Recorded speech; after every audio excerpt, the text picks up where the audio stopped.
Et Daniela Prépélu qui est sur le plateau avec nous. Daniela, c'est clairement l'automne depuis 2 semaines, à l'exception évidemment de la Méditerranée. Absolument, cette première décade de septembre a été particulièrement arrosée, fraîche et grise sur les 2 tiers du pays. La preuve avec ce bilan de Météo France. Regardez, pour les 10 premiers jours de septembre, on a enregistré des précipitations abondantes dans les régions du nord, de l'ouest, du sud-ouest. On a donc des pluies excédentaires. Au niveau des températures, on a un déficit de 1 degré par rapport à la normale.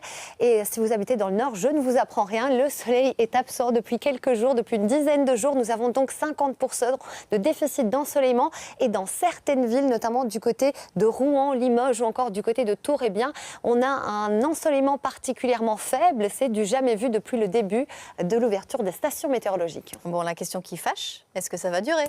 Oui, cela va durer et pour comprendre ce qu'il se passe, nous allons prendre de la hauteur. Regardez cette carte d'animation satellite. Nous sommes pour le moment sous l'influence d'une dépression qui est installée dans le nord-est de la France qui nous a apporté cette perturbation particulièrement active avec des pluies soutenues ces dernières 24 heures.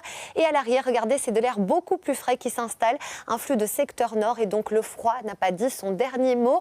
Les températures pour demain matin seront particulièrement fraîches et la fraîcheur au lever du jour ce week-end sera vraiment très marquée, un froid piquant. Regardez les températures, on aura 4 à 8 degrés au lever du jour sur la moitié nord, 8 à 12 pour la moitié sud.